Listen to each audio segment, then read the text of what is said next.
नेपाल की 25 जेलों से 15,000 कैदी फरार हो गए। देखिए, इसी बात का जिक्र अभी हम इस वक्त कर रहे थे कि जो स्थिति बनी है इस वक्त नेपाल में, उसका फायदा किस तरह से कैदी उठाते हुए नजर आ रहे हैं। कुल 25 जेलों से नेपाल की 15,000 कैदी अब तक फरार हो चुके हैं। हिंसा के दौरान ये 15,000 कैदी फरार हुए हैं और नेपाल से कैदी फरार होने के बाद भारत नेपाल सीमा पर अब अलर्ट जारी कर दिया गया है, अलर्ट को बढ़ा दिया गया है। अभी हमने आपको बॉर्डर की तस्वीरें भी दिखाई थी, हमारे सहयोगी रणवीर दिखा रहे थे कि वहां पर अब एक एक व्यक्ति की गहन जांच की जा रही है। पश्चिम बंगाल से लेकर उत्तराखंड तक नेपाल सीमा पर अब अलर्ट घोषित कर दिया गया है। तस्वीरें आपको दिखा रहे हैं, पानी टंकी बॉर्डर जो दार्जिलिंग पर है वहां पर किस तरह से गश्त कर रहे हैं। बांका बॉर्डर जो है बिहार की, वहां पर गहन तलाशी ली जा रही है आने जाने वाले लोगों की। इसके अलावा पश्चिम बंगाल की जो सिलीगुड़ी बॉर्डर है उसे भी यहां पर सील कर दिया गया है, वाहनों की तलाशी की जा रही है। और यूपी बॉर्डर पर जो सोनोली बॉर्डर है यूपी में, उसका भी यही हाल है। जितने भी भारतीय नागरिक उधर फंसे हुए हैं उनको पूरी कोशिश कर रहे हैं।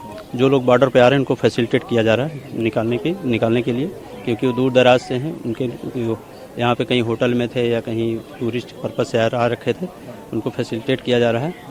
नेपालीज को जिनका इधर ज़रूरी है जाना, उनकी ज़रूरत के हिसाब से कोई इमरजेंसी है, मेडिकल इमरजेंसी, इस तरीके से उनको भी भेजा जा रहा है। गाड़ियों का मूवमेंट बंद हो गया है और जो भारत मैत्री सेवा है इस टाइप का है, तो उनका जो है प्रॉपर चेकिंग के साथ इन किया जा रहा है।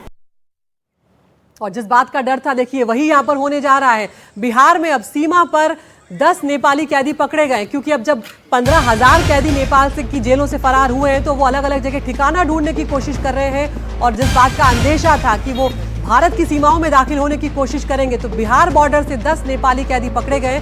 एसएसबी ने 10 कैदियों को यहां पर गिरफ्तार कर लिया है। भारत में घुसने की ये कोशिश कर रहे थे। नेपाल के महोत्तरी जिले के जलेश्वर जेल से 550 कैदी फरार हुए हैं और इसमें से 10 कैदी बिहार की बॉर्डर से भारत में दाखिल होने की कोशिश कर रहे थे, जिन्हें एसएसबी ने पकड़ लिया है। और यही हालात देखते हुए भारत में लगातार सीमा पर सख्ती बढ़ा दी गई है। तो नेपाल में तख्ता पलट के बाद भारत नेपाल सीमा पर सुरक्षा बेहद कड़ी कर दी गई है। नेपाली नागरिकों को आई कार्ड दिखाकर अब नेपाल जाने दिया जा रहा है। बॉर्डर पर किस तरह के हालात हैं, आपको ग्राउंड रिपोर्ट दिखाते हैं।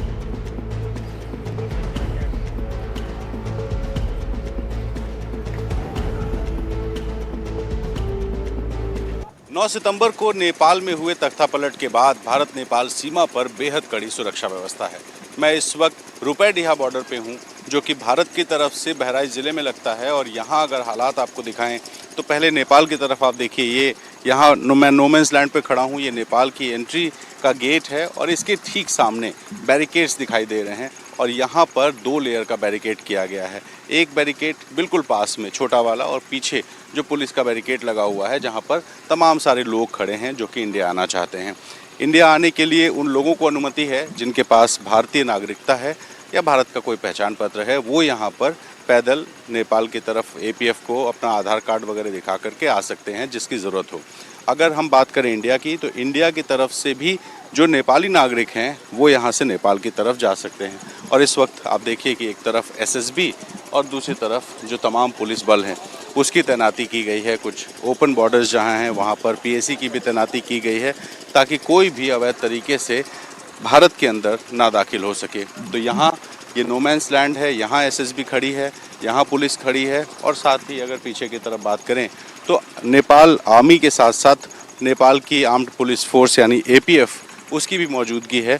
और यहाँ इस वक्त अभी हालात ये हैं कि कोई भी गाड़ी इधर से उधर नहीं जा पा रही है। इमरजेंसी कंडीशंस में जो लोग हैं वो पैदल आ जा सकते हैं। और साथ ही जो बड़े अधिकारी हैं दोनों देशों के, उन्होंने कल यहाँ बैठक की थी कोऑर्डिनेशन के लिए।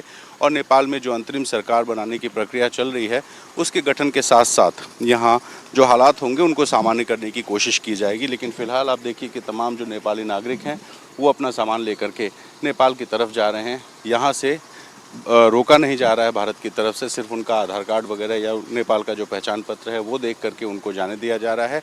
और जब वो नेपाल में दाखिल होते हैं तो नेपाली सुरक्षा व्यवस्था जो है वो उनसे पूछताछ करती है, उनका आई कार्ड चेक करती है। जैसे ये 2 लोग गए, अब ये सामने जाएंगे चेक पोस्ट पे, इनके सारे डॉक्यूमेंट्स देखे जाएंगे और उसके बाद ही इनको एंट्री दी जाएगी। और ठीक ऐसे ही भारत की तरफ भी हो रहा है, जहाँ पर जो नेपाल की तरफ से आने वाले लोग हैं उन लोगों को भी सारा डॉक्यूमेंट वगैरह चेक कराना पड़ रहा है। तो नेपाल में सरकार एक अंतरिम सरकार बनाने की जो प्रक्रिया है वो चल रही है।